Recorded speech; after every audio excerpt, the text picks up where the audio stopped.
Hello friends, welcome to Darsha சமையல்.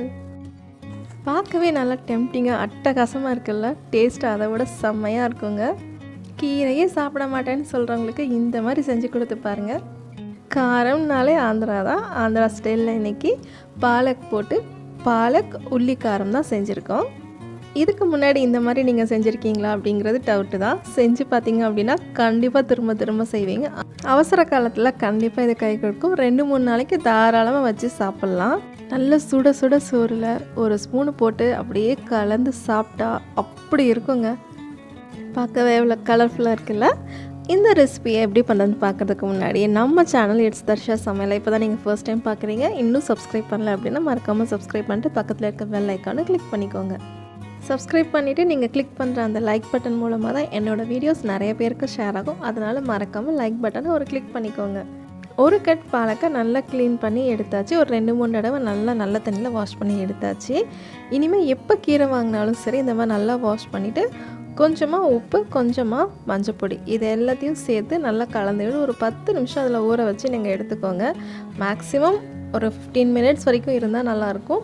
ஏன்னா இனிமேல் சம்மராக இருந்தாலும் சரி, வின்டராக இருந்தாலும் சரி, எந்த மாதிரி தண்ணி யூஸ் பண்ணி அவங்க நமக்கு கொண்டு வந்து கொடுப்பாங்கன்னு தெரியாது.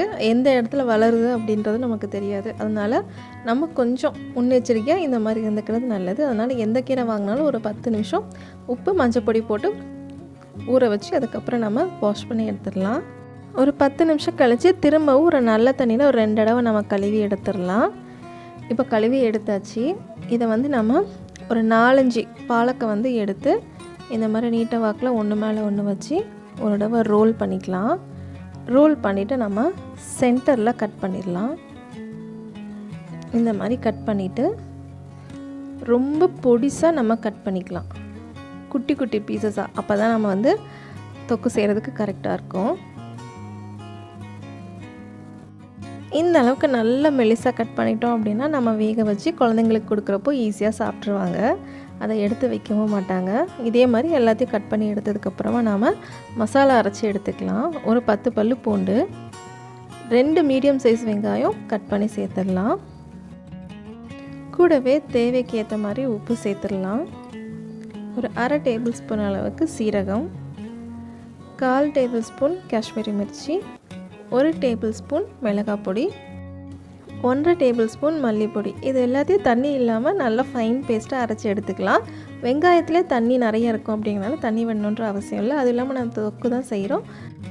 இந்த அளவுக்கு நல்லா ஃபைன் பேஸ்ட்டாக அரைச்சி எடுத்துக்கலாம். நம்ம பாலக்கையும் இப்போ கட் பண்ணியாச்சு, மசாலாவும் ரெடி பண்ணியாச்சு. இப்போ ஒரு கடாயை நம்ம சூட் பண்ணி ஒரு குழிக்கரண்டி அளவுக்கு நல்லெண்ணெய் சேர்த்துக்கலாம். நல்லெண்ணெய் தான் டேஸ்ட்டு கொடுக்கும், நல்லாவும் இருக்கும். அதனால் நல்லெண்ணெய் சேர்த்துக்கலாம்.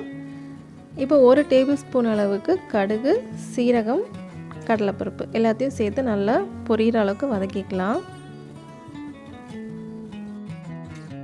எல்லாம் நல்லா தாளித்ததுக்கப்புறமா 10 பல்லு பூண்டு சேர்த்துக்கலாம். பச்சை வாசனை போகிற அளவுக்கு நல்லா வதக்கிக்கலாம். காரத்துக்கு ஏற்ற மாதிரி வத்தல் சேர்த்துக்கலாம். இன்றைக்கி நான் 2 வத்தலை கிள்ளி போட்டு சேர்த்துருக்கேன். ஆந்திரா காரம் அப்படிங்கிறனால எவ்வளோ வத்தல் வேணாலும் நம்ம டேஸ்ட்டுக்கு ஏற்ற மாதிரி நம்ம சேர்த்துக்கலாம். ரொம்ப ஸ்பைஸியாக இருந்தாலும் பசங்க சாப்பிட மாட்டாங்க. அதனால் 2 வத்தல் போதும். இப்போ நம்ம அரைச்சி வச்சுருந்த பேஸ்ட்டை இதில் சேர்த்துடலாம்.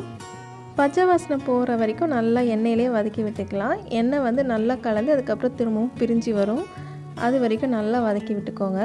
கூடவே 2 கொத்து கறிவேப்பிலை நல்ல மணமாகவும் இருக்கும். மஞ்சள் தூள் ஒரு 1/4 டேபிள் ஸ்பூன் சேர்த்தோம். அதையும் நல்லா சேர்த்து வதக்கி விட்டுக்கலாம். நம்ம சேர்த்த எண்ணெய்லாம் நல்லா மசாலாவோட கலந்துருச்சு. மசாலாலாம் நல்லா வதங்கி எண்ணெய் லைட்டாக கக்க ஆரம்பிச்சிருக்கு. இந்த ஸ்டேஜில் நம்ம பொடிசாக கட் பண்ணி வச்சுருந்த பாலக்காய் இதோடு சேர்த்துடலாம். ஒரு 2 நிமிஷம் மசாலாவோட நல்லா கலந்து விட்டு வதக்கிக்கலாம். ஓரளவுக்கு நல்லா கலந்து சுருங்கி வரும். இந்த மாதிரி மசாலாவோட நல்லா கலந்து சுருங்கி வந்ததுக்கப்புறமா ஒரு 10 நிமிஷம் அப்படியே செட் பண்ணிடலாம். லோ ஃப்ளேமில் ஒரு 10 நிமிஷம் அப்படியே வேகட்டும். எண்ணெயெல்லாம் நல்லா பிரிஞ்சு இந்த அளவுக்கு நல்லா செம்மையாக கலர் சேஞ்ச் ஆகி வந்திருக்கும். ஆந்திரா ஸ்டைலில் காரம் மட்டுமா, இந்த மாதிரி டெம்ப்டிங்கான ஒரு கலர்ஃபுல் ரெசிபியும் தான். ரொம்ப சிம்பிளாக நம்மளோட பாலக் உள்ளி காரம் ரெடி ஆகிடுச்சு. நல்ல சூடான சாதத்துக்கு வச்சு சாப்பிட்டு பாருங்கள், ஜம்முன்னு இருக்கும். சாதத்துக்கு மட்டும் இல்லைங்க, சப்பாத்தி, தோசை, தயிர் சாதத்துக்கும் செம்ம காம்பினேஷனாக இருக்கும். கண்டிப்பாக ட்ரை பண்ணி பாருங்கள். எப்படி வந்ததுன்னு மறக்காமல் கமெண்ட்டில் சொல்லுங்கள்.